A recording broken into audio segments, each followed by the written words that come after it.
And what is up, everybody? Welcome to episode 174 of Weighing In. I'm Marcus Hoehn, joined via the magic of the internet by my buddy Dave Mirikitani and our special guest, Alex Dieringer. We're pumped to have him. We're going to talk a little bit about the NCAA's decision about minimum numbers for Division I qualification. And we're going to get into Alex's situation, his move, and really talk to him. And we are pumped to get it going. So, man, what's going on, guys? Not too much. Trying to stay busy in this quarantine. Ringer, the hair looks fantastic. Yeah, that's right. Another thing. I can't get a haircut right now with this. None of the haircut places being open. So that's exactly right. I'm gonna go live on Facebook later today, and I'm gonna give myself a haircut. So if you want to tune in to see how that ends up, yeah, mine cut check yesterday. It out. I can do yours, Dave. Hey, this is how cruel the world is. I was talking to Grant Turner from Nike, who Alex knows really well.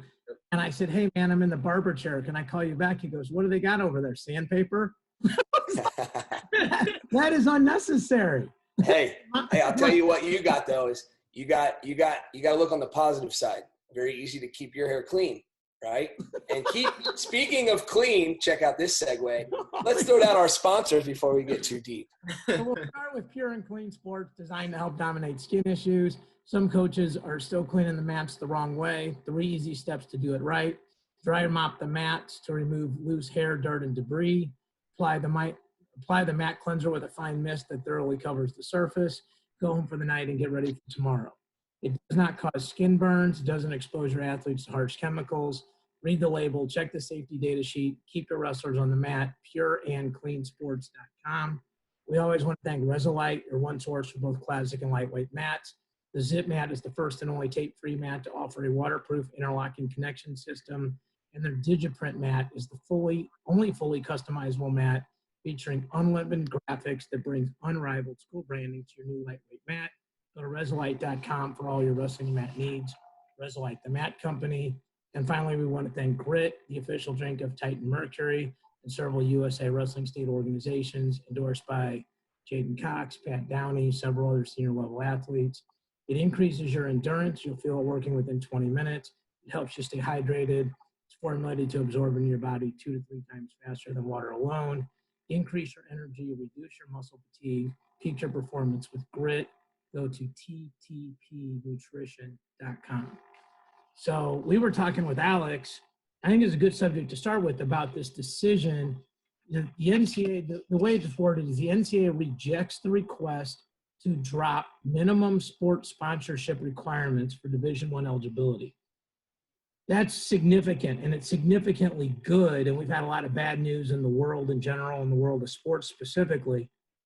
So them saying you have to keep the same number of sports is a huge win for wrestling, swimming, all the non-revenue. Basically, it's a win for everybody but football and men's basketball. Yeah. I think for me, I was confused when I read this story at first, just like a sentence synopsis, because I think I had the wrong mindset I was thinking about something else. But what I thought was that was a bad thing at first, because what I was thinking was of smaller schools being able to become Division I schools. So it would make it harder if they don't have the number. But I wasn't thinking about it the way that's the right way to think about it, which was what we're talking about, which is saving programs. Yeah, I think right now we're trying to hold ground, right? Like the Alex Dieringer of the world are going to always get recruited when you're that good. And one of the craziest stories about Alex is the guy wins Fargo and Greco and just moves up a weight and wins freestyle and does that 2 or 3 times. So, I mean, me and Guerrero were very close at the time. And, he was following Alex at that time. I think recruited him, was one of the main guys recruiting him. And I'm like, what do you think? I go, any guy that can just bump a weight up after wrestling 7 and blow through a whole new set of dudes. You probably want that guy on your team. Fargo was definitely my tournament, no doubt. Well, Alex, let's get into this. You and I actually texted privately the night before you announced it, and we kept your secret for you and let you announce it the way you wanted to. Now that the dust has settled down a little bit, I just want to start out with, how did your decision-making process happen? Can you kind of walk me through the timeline of when, hey, I've never thought about going anywhere else to where we are today? Well, thinking after I graduated college in 16, I told myself and coaches that I want to at least pursue this goal into 2020 at Oklahoma State. That's what I promised myself and them. And that's what I did. I waited until after 2020, and then I'm not getting any younger, and my girlfriend of 5 years isn't getting any younger, and she wants to start occupational therapy school, and they don't have that option at Oklahoma State. So that's a big reason why this move is happening. But then to go around that as well, Coach Bourmet messaged me out of nowhere, and at that time I was already thinking about going to another place. So it was kind of like it was like meant to be in a way when he messaged me. Because another thing is, Ella is actually from Brighton, Michigan, which is 30 minutes outside of Ann Arbor. Your girlfriend. Yes, so her parents are there, and having that support for her while she's in OT school will be a big thing, and just having them there to help me as well, just be there to support will be a good thing. But then also just that they have a huge RTC support there, and that alone right there is a big thing for me. Just having our own practices and our own athletes to just focus on us instead of obviously. So a lot of those schools just focus on college kids or the college guys, which is obviously understandable because that's where the money's coming from. So, but yeah, those two I'd say the biggest thing. Ella, and then the big RTC focuses were my two biggest things, and along with obviously having Sergey there, Sergey Beloglazov. I hear he's a wrestling wizard. Obviously, him and Coach Smith were both the back in the day. Those are the two guys, two-time Olympic champs. So that's another guy. That's another reason why I wanted to go there too. And then another thing. So there's so many different reasons why I wanted to do it. But then another thing is also Sean Bourmet recruited me in high school, and then he also was my junior world team coach when I took second in junior worlds. So I got close to him there as well. And I've always thought he's just an awesome dude, and I think I can trust him already. I don't even know him that well, So I think that's the gist of it. Yeah, well, Sean was one of the. Team Illinois has obviously had a great success at Freestyle Greco, but that overtime school is one of the best schools consistently at freestyle, especially. They were probably, I would argue, as good as any school in the country. Are they still going on right now? Did someone else take it over? Yeah, John Kading and those guys are still running it. Yeah, so, but it's, it's a school, like that's kind of where I think a lot of people figured out how good of a freestyle coach he was. Yeah. I got a list of questions, but one of the things that I had down here was, this is my quote, Beloglazov is an absolute wizard. Yeah. I'm going to use the same word. We did a podcast with Kellen Russell, and he said, Sergey will say, once you're in this position, you're going to score because if this person does this, you do that. If he does this, you do that. So I think the answer is probably no, but have you watched film on him? And, what's like the first thing you think you might ask him when you get a chance to kind of get in the room with him? I'm just going to pick his brain because I know he's got a lot of different stuff. He's got so many different things in his arsenal, and that's one thing I need to add to my game is just evolve more, because I kind of get narrow-minded, I feel like, in my matches. But he just has so much in his arsenal. I think I just want to pick his brain and really, really try to figure out how he gets to this stuff. Because John Morrison, obviously, right? Yeah, so he's one. Yeah. I don't know too much about Beloglazov. I watched a few matches of his and stuff like that, but John Morrison's he's a very smart individual, and he knows his stuff, So he told me all about him. He said he's like one of the best. Yeah. Him and John Smith are the two best technicians he's ever been around. So, and I can trust him, and I totally believe that. So I got a question for you. So I guess I kind of think I have deduced the answer to this at this point, but I just want to confirm. So you have not spent any time with Sergey as far as like having conversations? Nope. Not at all yet. It's just yeah. So I know obviously he's the one that messaged me. So yeah, and you guys are saying exactly what is true, which is that he is like a wizard. But I will say also that I sat in a backyard with Anatoly and Sergey one night at a barbecue, and they are freaking hilarious too. Really? Like the nicest dudes, and they're freaking funny. They're so funny. They had me cracking up. I'm excited to get there and just be around all those guys. So it's gonna be awesome. Well, at the U.S. Open this year in Dallas, I was on the floor, and Sergey is friends with our family, and we actually watched the finals together, kind of stood next to each other. And I picked his brain for about 5 or 6 matches before Massa wrestled. And I got done. When he got done and had to leave, we hugged it out and he left. I realized there was this circle of about 20 people that had just been listening to our conversation and clearly not listening to me. Yeah. To him. Hear what he had to say. Yeah. Yeah. Well, because he's very he's very intellectually generous, like a question, I think it's for me because he's known my parents and me for years, but I think he's just that kind of guy. Yeah. So, and I actually talked to him the same night I talked to you, Alex, and he goes, "Oh, I hear he's very good." I go, "He's good." He goes, "Okay, good. We make him better." Yes. So they're excited to have you up there. So, because we're talking about Sergey and talking about John, and clearly these guys are like the elite of the elite. Mm-hmm. And you came, to be fair, we should tell people we know you a little more than just like a guy we called. Like you did a camp for Marcus and stayed with him. So we know you. But one of the things I've never asked you is you obviously had a really good near arm far leg and a lot of good skills when you came to Oklahoma State. That's why you recruit a guy. What is maybe one or two things that John added to your game, either specific techniques or mental approach or just so I've said this many times, but the biggest, I knew he was he was technically smooth and just very slick, one of the slickest wrestlers of all time, just the way he wrestled. And I think the biggest thing with him, though, was his mental aspect when I got there. I thought he was going to be – his technique, obviously, was – I've learned more things than I can remember, So he definitely taught me a lot technically, but his mental aspect is what he was really, really, really good at and good with. I didn't realize how mental it was. Everyone's good when you get to college, Everyone's good.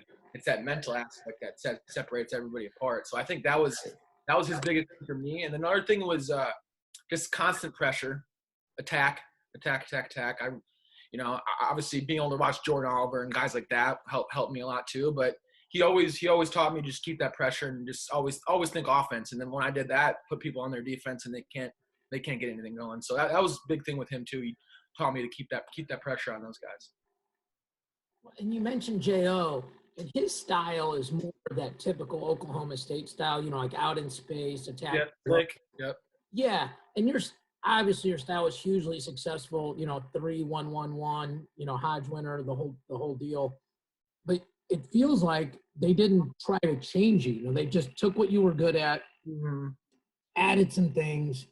I think a lot of coaches, and I think it's a good lesson as a coach, like you don't square peg round hole a guy. If like a guy's really good at a near arm far leg, you don't make him shoot a high crotch, Yeah, coach definitely tries to recruit guys more of his style, but yeah, that's one thing he's gotten. I know when he first started, I've heard that he wasn't as good about letting guys adapt to their own style. Like he would try to make them do low singles and stuff. And then as he's been doing it for longer and longer, he's understood the game a lot more, and he understands that people need to, wrestle their style sometimes, and figure it out for themselves in a way, Sure.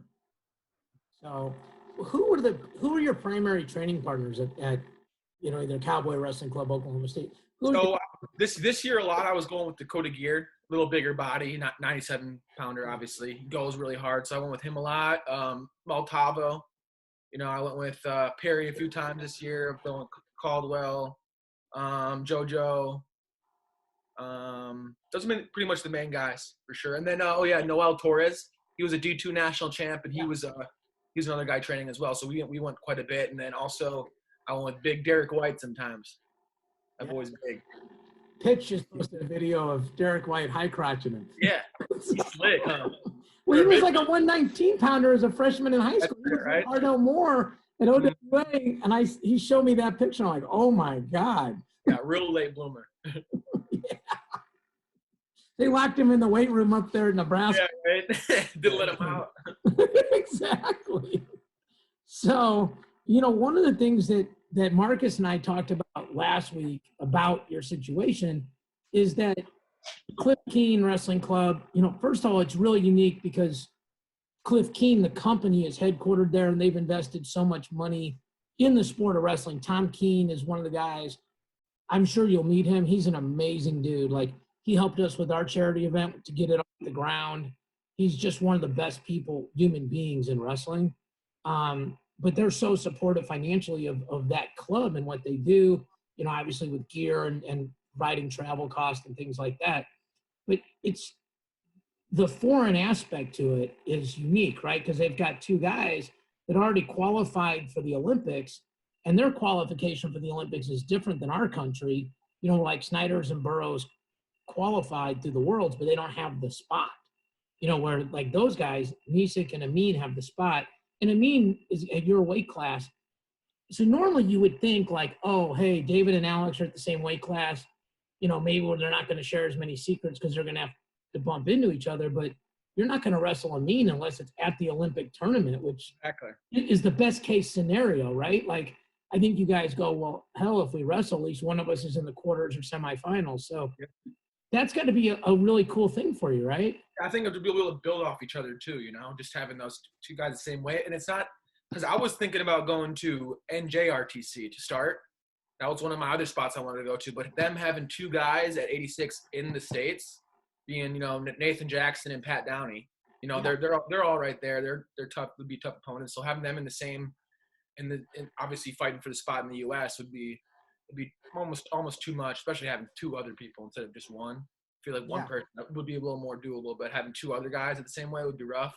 But now I have Abinator and Amin, but they're from different countries, so I think it's going to be a lot better situation. Like I said, we can feed off each other and just continue to get better. I think one thing I thought of when you were saying that, and you guys can put me in my place if you think I'm way out of line here, but something that I think, because a lot of people, what they say in response to when you say something similar to what you just said, which is like, I thought twice about NJRTC because they already have two guys there. A lot of people, especially in wrestling, they love to have this tough guy mindset of, well, what's the point in going there if you can't even beat the guys anyway? You're not going to make the Olympic team if you can't beat the guys in your own room. But I think what is failed to be addressed and understood by people who have not been in maybe a really, really high-level room, like a lot of D1 high-level rooms, or maybe, a couple other divisions that have high-level rooms, is coaches only have so much time, energy, and focus.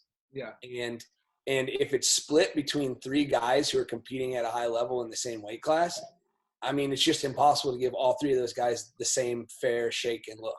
I just, not anything bad against any coaches. I just mean physically, resource-wise, time and energy, you just can't. And then you start having these inner turmoil of shoot, I see that he keeps getting scored on by this. Who do I help here?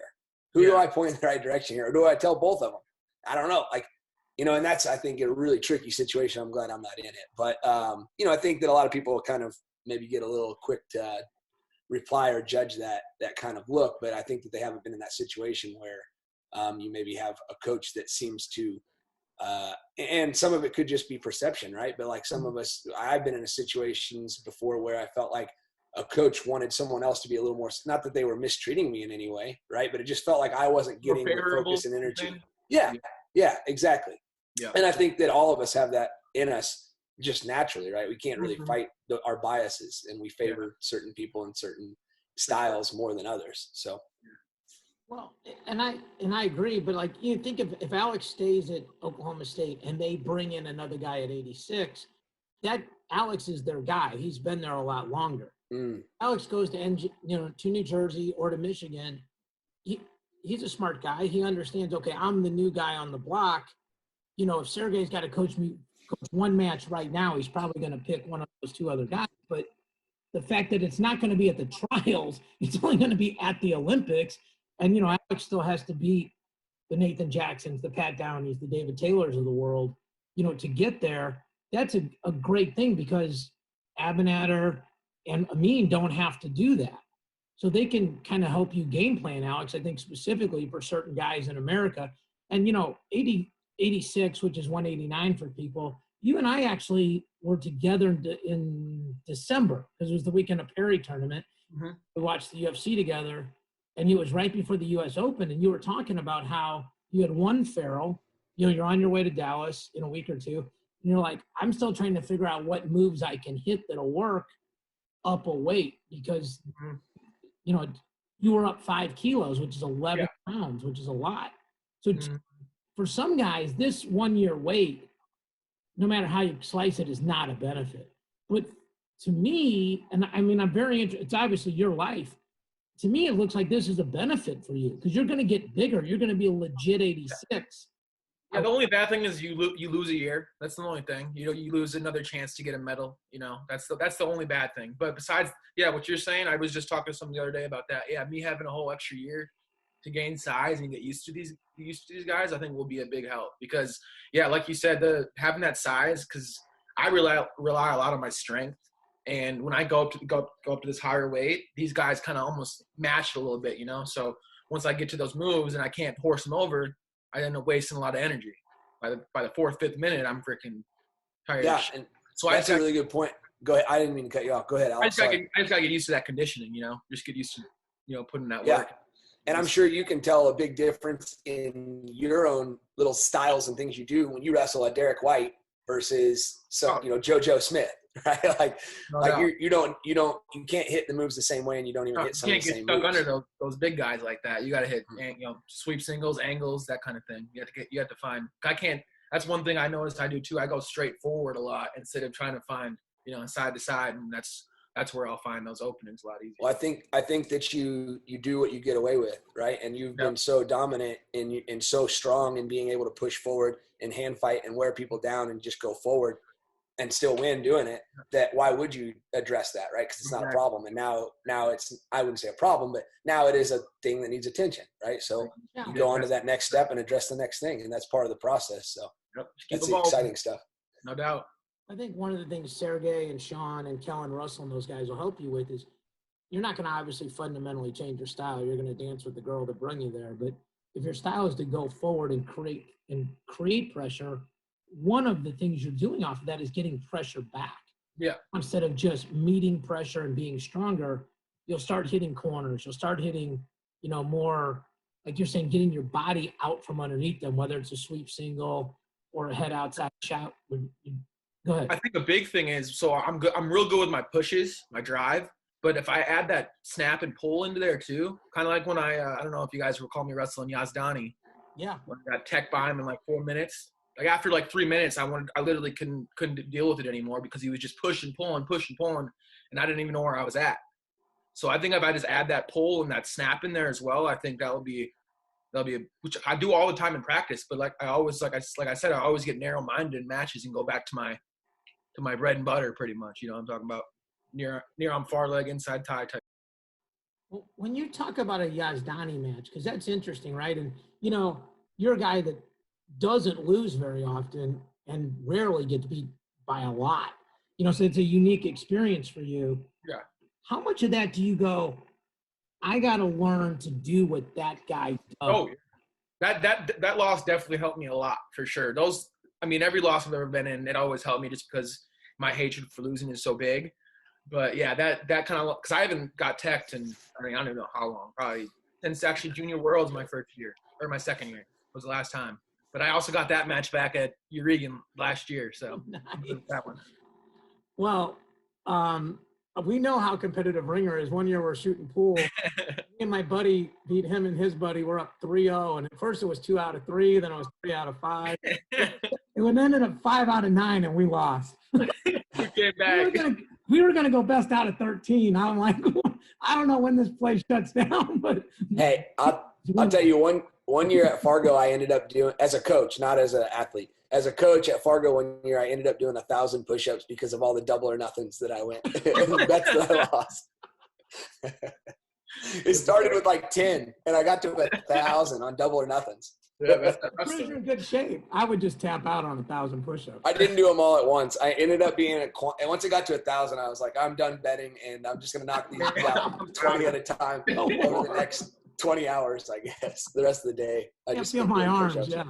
In between matches, if nobody was wrestling, I'd just drop down and knock out 20. I got to get to 1,000. So, Alex, to go back to the push and the pull, because obviously you're going to wrestle to make the team. You're going to have to wrestle the David Taylors of the world and those guys.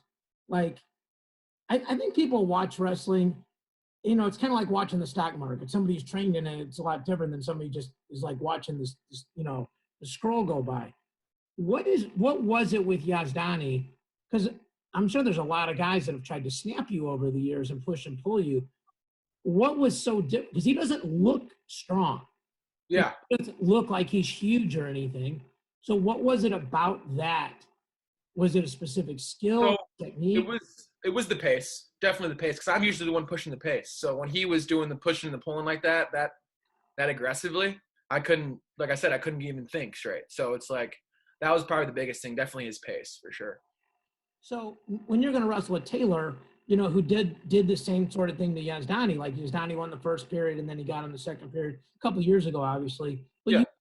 Anybody who's watched the guys at the highest level like you and Taylor and these guys wrestle, you're not going to pull something brand new out of the hat. So are you looking forward to working with like a Sergey? Like, hey, this guy puts hands on me a lot. Like, this is coming. What are some tools I can do to combat this and either outwork him or slow him down or tie him up or those kind of things?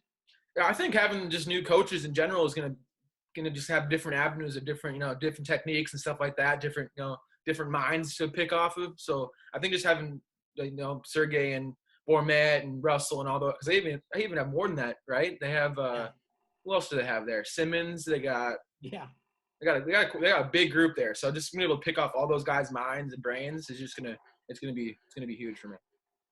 Yeah, they've got a loaded RTC. Yeah.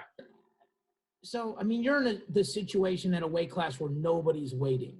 Like it's not like Burroughs or Snyder or the other weights where like Jaden's waiting till the semis and stuff like that.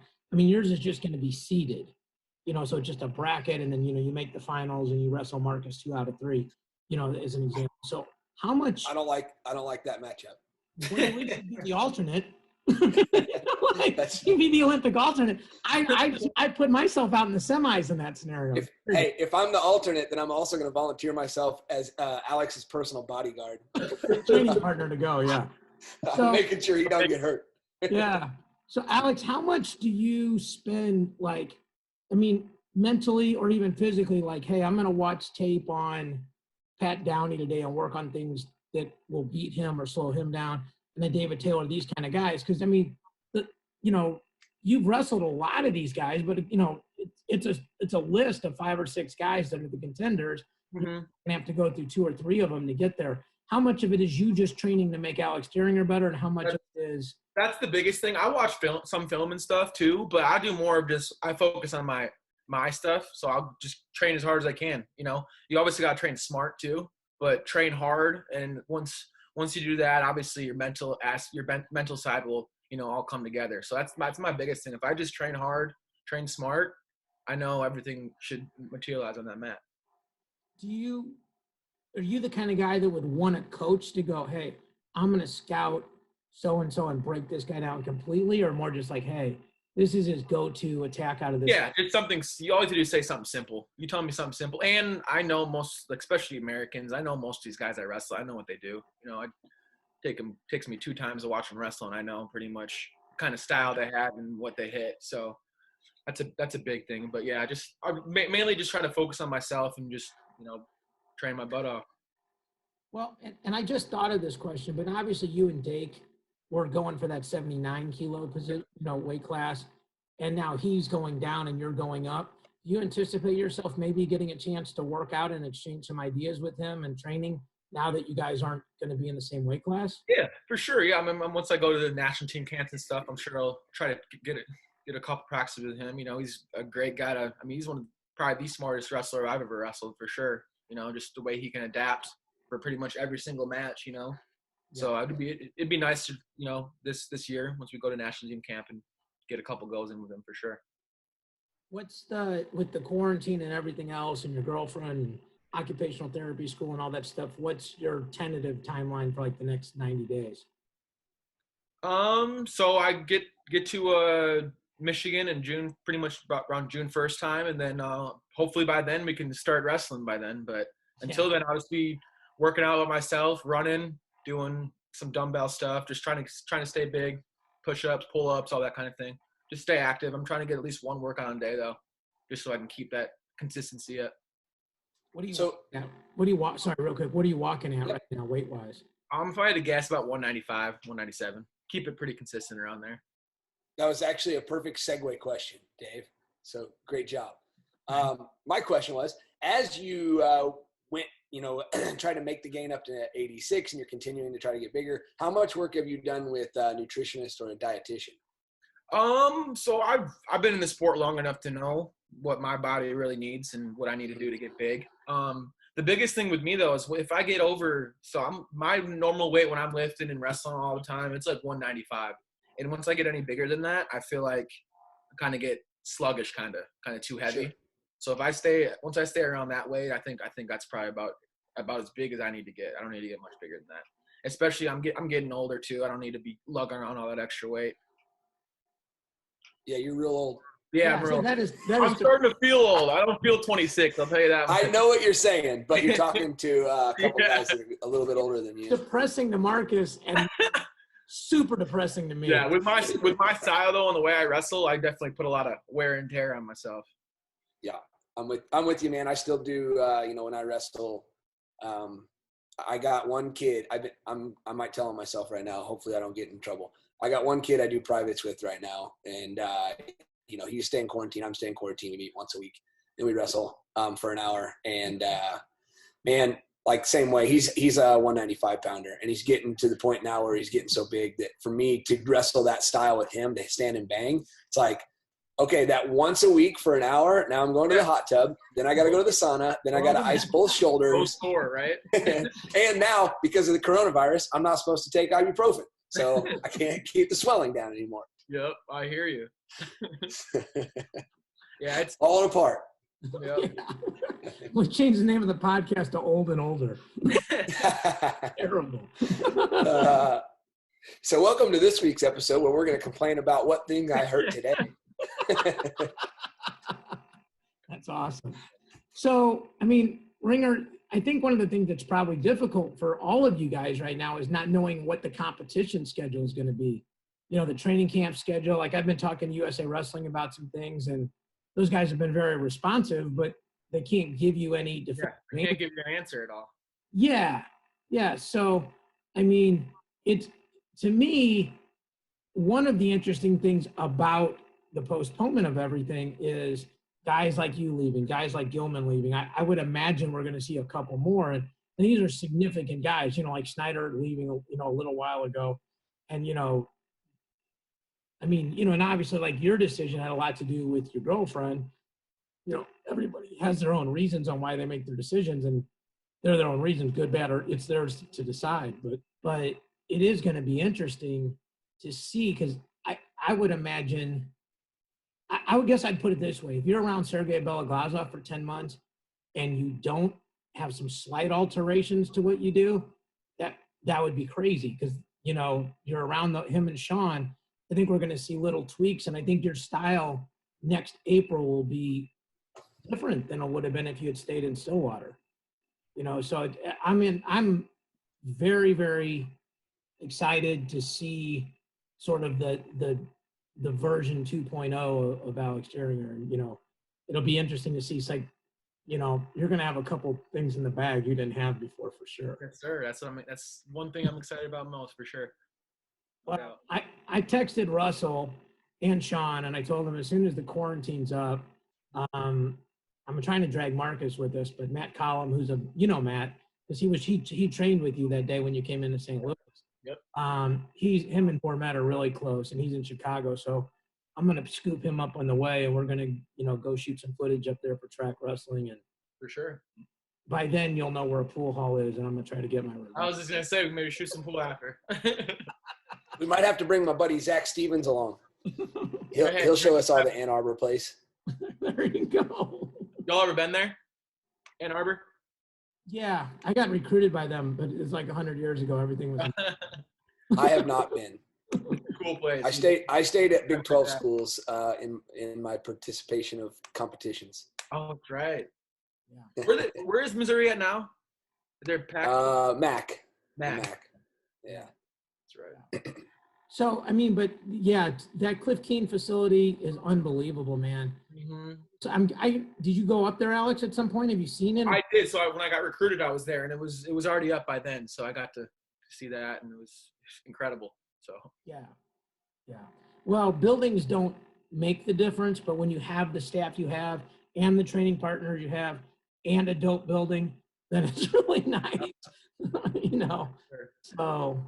So you're going to just kind of lay low, be safe, keep, I always joke with people, like, somebody asked me like that weekend who I watched the UFC with, and I told them you and Caldwell, and they said, well, how much is Ringer eating? Because you're right. I go, that's the only guy that can eat a cheeseburger and it goes directly to his back and shoulders.